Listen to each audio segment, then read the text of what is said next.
Welcome to maths KD go channel. நம்ம சேனலில் second சாப்டரில் இருக்க இம்பார்ட்டன்ட் 2 மார்க்ஸ் எல்லாமே ஒரே சீரீஸாக பார்த்துட்ருக்கோம். அதில் இன்னைக்கு எக்ஸசைஸ் 2.5ல் 4th சம் பார்க்குறோம்.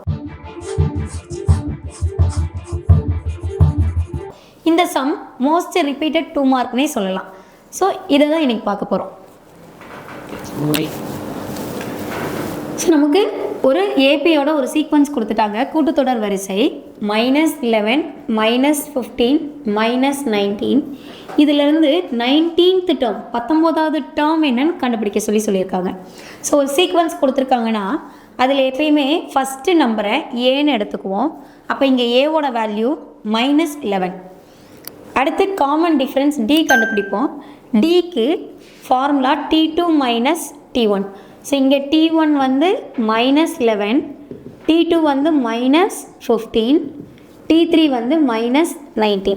ஸோ D கண்டுபிடிக்க ஃபார்முலா T2 - T1. அப்போ -15 மைனஸ் ஆஃப் -11. அப்போ -15 மைனஸ் இன்ட்டு மைனஸ் ப்ளஸ் ஆயிரும், +11.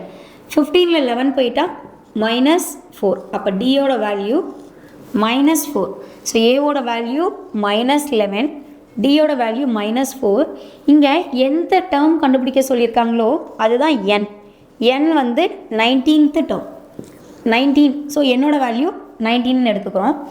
இப்போது கூட்டுத்தொடர் வரிசையில் அந்த உறுப்பை கண்டுபிடிங்கன்னு சொன்னாங்கன்னா formula, general formula Tn = a + n - 1 × d.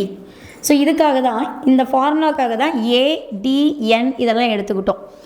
இப்போது n இருக்க வேண்டிய இடத்துல 19 அப்ளை பண்ணுறோம். ஏக்கு பதிலாக -11 ப்ளஸ் nக்கு பதிலாக 19 - 1, டிக்கு பதிலாக -4. -11 ப்ளஸ் 19ல் 1 போயிட்டா 18 × -4 -11. ஸோ இங்கே ப்ளஸ் இருக்குது, இங்கே ஒரு மைனஸ் இருக்குது. So plus into minus minus 18 × 4. 18 × 4 8 4s are 32, 1 4 7 72. So இங்கே ரெண்டு டேர்முமே மைனஸில் இருக்குது, அதாவது லைக் வேரியபிள், லைக் சிம்பிளில் இருக்குது. அதனால் இது ரெண்டையும் ஆட் தான் பண்ணணும், மைனஸ் பண்ணக்கூடாது. So 11 72, answer 83 -83.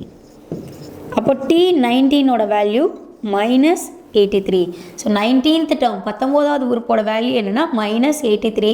ஸோ அதை தான் ஃபைண்ட் அவுட் பண்ண சொல்லியிருந்தாங்க, ஃபைண்ட் அவுட் பண்ணிட்டோம். கண்டினியூஸாக இதே மாதிரி வீடியோஸ் பார்க்குறக்கு மறக்காமல் மேத்ஸ் கேடி கோட் சேனலை சப்ஸ்கிரைப் பண்ணிக்கோங்க.